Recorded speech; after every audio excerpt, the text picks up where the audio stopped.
right, in 8.2, we're going to talk about parallelograms and some theorems that go along with them. So we've got 4 theorems here. The first, opposite sides of a parallelogram are congruent.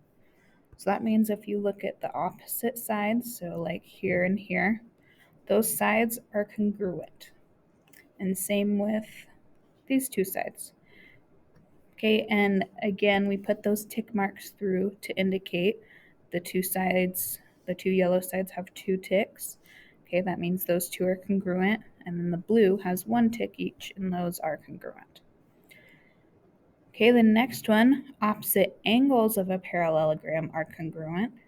Okay, so that's looking at our angles. These opposite angles are congruent to each other. So let's say we've got ABCD. Okay, then that means angle A is congruent to angle C, and angle B is congruent to angle D. Okay, and the next one we have the diagonals, which is just a line along the diagonal of the parallelogram. The diagonals of a parallelogram bisect each other. Okay, bisect means they cut in 2 equal parts. So it cuts it right in half.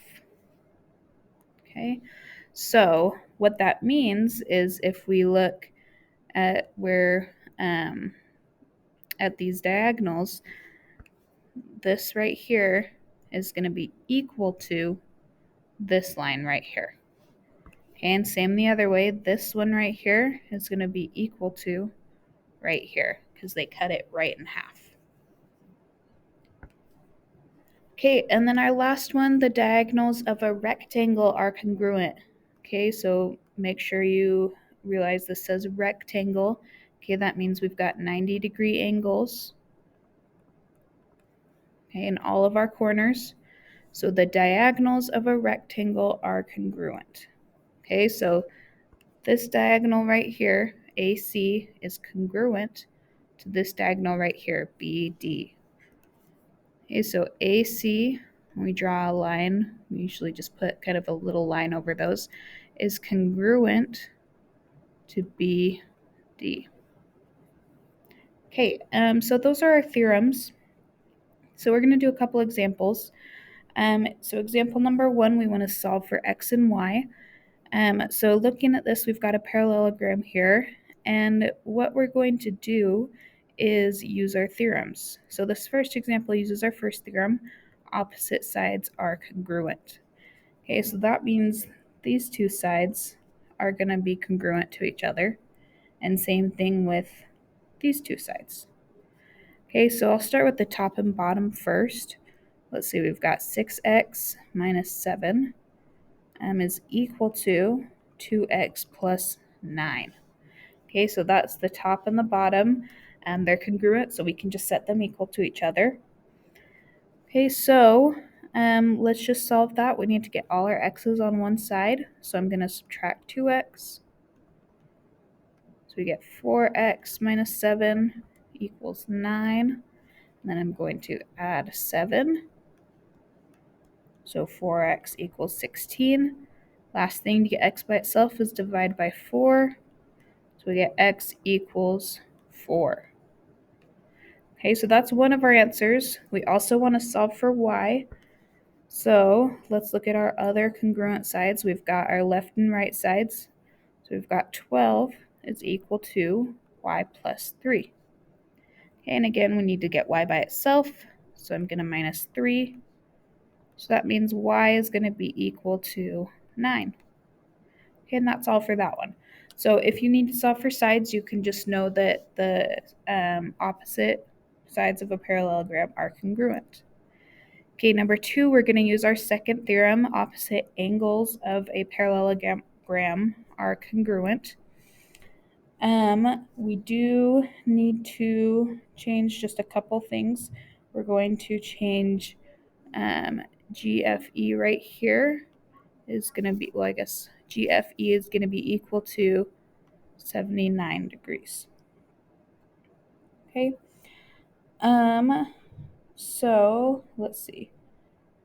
let's put these angle measures in here. We have HGF first.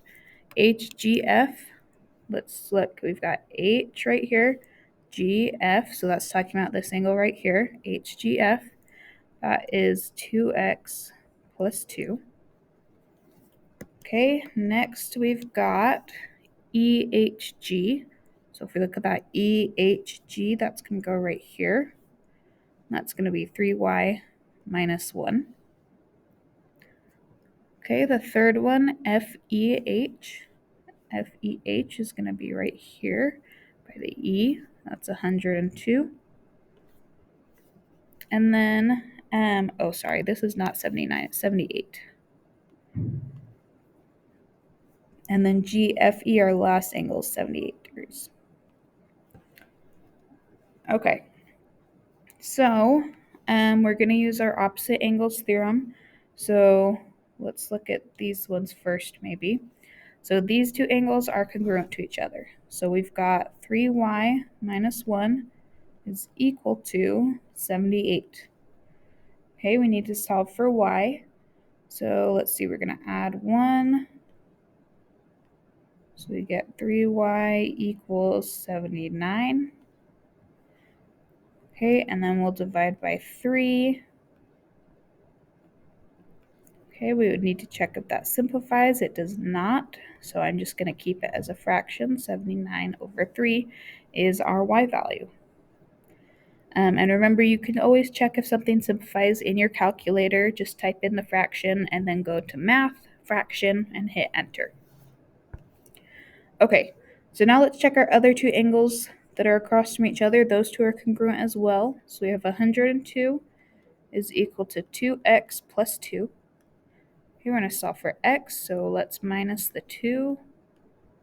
So we get 100 equals 2x. Divide by 2. So x is going to be equal to 50. Okay, and that's how we solve for x and y in that example. Okay, let's see. Let's go to the next page, and we're going to use our third theorem. Okay, if you remember, this says that the diagonals of a parallelogram bisect each other, which means they cut exactly in half. Okay, so example 3, using the picture, solve for x. So we've got BE is 41, so that's right here. BE is going to be 41. Okay, and then DE, so over here, DE is going to be 4x plus 5. Okay, so we know that that diagonal is bisected. So that means that this side over here, it got cut right in half, so it's going to be equal to this side over here. Okay, so we can just set our 4x plus 5 equal to 41 and then solve. So let's minus 5. So we get 4x equals 36. And then we need to divide by 4. So x is going to equal 9. Okay, and that's all for that one. Okay, our last example uses our last theorem. Let's see, I'll scroll back up to it. So the diagonals of a rectangle are congruent. So we know our diagonal lines are congruent to each other. Okay, so on this one, you might have to change this on your paper. We're going to just change these minus signs to plus. So AC is going to be 2x plus 13, and BD is going to be 4x plus 25. Okay, so AC, let's look on our graph. That's this diagonal right here, A to C. And then BD, that's this diagonal, B to D. Now, since it's a rectangle, we know those are congruent, so that means we can set them equal to each other. So we can set our 2x plus 13 equal to 4x plus 25. Okay, and then we need to get x by itself again. So let's minus 2x. So we have 13 equals 2x plus 25. Okay, then I'm going to get rid of that 25.